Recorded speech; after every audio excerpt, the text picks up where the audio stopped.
उडुप्पी का राजा था श्रुतकीर्ति। होने को तो श्रुतकीर्ति वीर एवं विवेकशील राजा था, किंतु उसमें कुछ अवगुण भी थे। वह दृढ़ निश्चयी नहीं था, अक्सर चापलूसों के बहकावे में आकर अपने निर्णयों को बदल दिया करता था। राजा के गलत निर्णयों के कारण राज्य में अव्यवस्था फैली हुई थी। प्रजा को राजा पर विश्वास नहीं रहा था। न जाने राजा कब किसके बहकावे में आकर कौन से निर्णय को बदल दे या नया निर्णय ले, कह पाना कठिन था। राज्य के महामंत्री एवं अन्य दरबारी गण भी राजा की इन आदतों के कारण परेशान थे। उडुप्पी के पड़ोसी राज्यों ने सोचा कि उडुप्पी पर अधिकार कर लेने का इससे बढ़िया मौका और क्या हो सकता है, मगर उनकी इस योजना में बाधक बन रहा था वहां का सेनापति सुबाहु। इसलिए पड़ोसी राज्यों ने श्रुतकीर्ति की कमजोरी का फायदा उठाते हुए एक कूटनीतिपूर्ण चाल चली। उन्होंने सुनियोजित तरीके से उडुप्पी में कुछ लोगों एवं जातियों को भड़काकर दंगे फसाद करवा दिए। महामंत्री और सेनापति ने तुरंत कार्यवाही करके स्थिति नियंत्रण में ले ली। पड़ोसी राज्यों ने राजा के चारों ओर फैले चापलूसों को खरीद रखा था। उन्होंने राजा के कान भरे और इन दंगों के लिए सेनापति को जिम्मेदार ठहराया। राजा ने उनके बहकावे में आकर सेनापति को मृत्युदंड सुना दिया। ये सुनकर महामंत्री एवं उडुप्पी की प्रजा सन्न रह गई। महामंत्री को बात समझते देर न लगी। उन्होंने भी वही कूटनीति काम में ली जो राज्य के शत्रुओं ने ली थी। कानों के कच्चे राजा ने दूसरे परामर्शदाताओं की बात मानकर सेनापति को दंड मुक्त कर दिया। इस तरह राज्य का संकट टल गया। हालांकि महामंत्री प्रसन्न थे कि जो चाहते थे वह हो गया है। देशभक्त सेनापति को बचा लिया गया है, मगर उनकी सबसे बड़ी चिंता ये थी कि राजा का किस तरह इस योग्य बनाया जाए कि वो किस बहकावे में न आए। जो निर्णय हो उसे बार बार बदला जाए। उन्होंने अपने विश्वस्त साथियों से कह रखा था कि वे इस तरह का कोई मार्ग ढूंढे ताकि उडुप्पी का कल्याण हो सके। एक दिन सायंकाल महामंत्री इस समस्या पर चिंतन करते हुए अपने कमरे में चहलकदमी कर रहे थे। उनके पुत्र ने सूचना दी कि एक व्यक्ति उनसे मिलने आया है।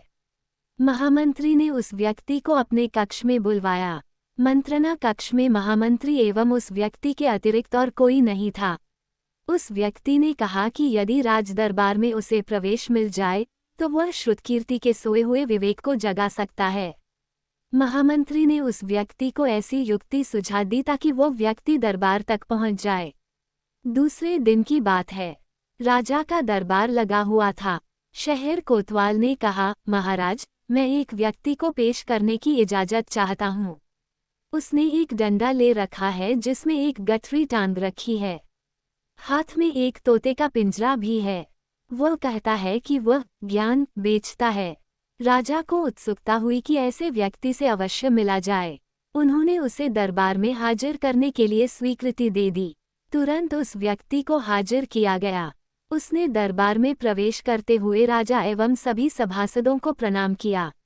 राजा ने उससे पूछा, शायद आप उडुप्पी के रहने वाले नहीं हैं। आपका क्या नाम है? मैं तुंगभद्रा का रहने वाला हूँ।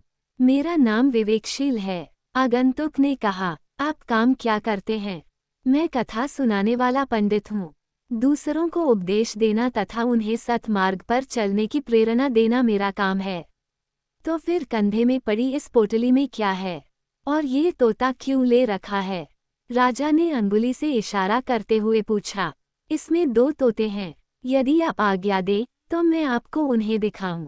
विवेकशील ने श्रुतकीर्ति से पूछा। हो, दिखाओ, अवश्य दिखाओ। गठरी खोलकर उसने उसमें से तोते निकाले। वे दोनों एक ही तरह के थे।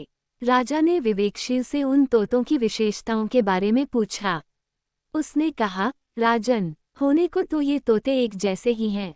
बस अंतर यही है कि एक का नाम है मिट्टी का माधव, दूसरे का नाम है काठ का उल्लू, और ये जो तीसरा जीवित तोता है इसका नाम है ज्ञान। लेकिन इन तोतों को ये नाम किस आधार पर दिए हैं? राजा ने जिज्ञासा प्रकट की। गए कथावाचक ने मिट्टी के माधव को दिखलाते हुए कहा, महाराज, ये मिट्टी का बना है। इसको बनाना एवं नष्ट करना बहुत आसान है। यह ऐसे लोगों का प्रतीक है जो दृढ़ प्रतिज्ञा नहीं होते, जो किसी भी बात से प्रभावित होकर अपने विवेक को काम में लिए बिना चाहे जो निर्णय ले लेते हैं। इसलिए इसका नाम मिट्टी का माधो रखा गया है। दूसरा तोता लकड़ी का बना हुआ है। ये मिट्टी की मूर्ति की अपेक्षा थोड़ा सा मजबूत है। ऐसे लोगों को भी उनके निर्णय से डिगाया जा सकता है। ये दृढ़ निश्चय होने का स्वांग भरते हैं मगर होते नहीं। अजीब सी ऊहापोह इन्हें काठ का उल्लू साबित कर देती है। तीसरा, ये जीवित तोता ज्ञान है। इसे सिखाने के लिए बहुत साधना करनी पड़ती है मगर एक बार सीखने के बाद फिर भूलता नहीं। आप चाहें तो इस तोते से कोई भी सवाल करें, यह उनके सही उत्तर देगा। राजा ने तोते से सवाल पूछे, उसने सही उत्तर दिया। सब लोग चकित थे। पंडित फिर बोला, उनके निश्चय किसी भी स्थिति में दुलमुल नहीं होते। इसी कारण जनता में इनकी प्रतिष्ठा अन्य लोगों की अपेक्षा बहुत अधिक होती है। पंडित जी की बात सुनकर श्रुतकीर्ति का विवेक जाग गया। उसने स्वयं के बारे में सोचना प्रारंभ किया। वह समझ गया कि वह कैसा व्यक्ति है। कथावाचक विवेकशील को पुरस्कृत करते हुए उसी क्षण से राजा ने स्वयं को बदलने का दृढ़ निश्चय किया। यही नहीं, विवेकशील को उसने अपना दरबारी बनाया। समय समय पर राजा विवेकशील की सलाह लेता।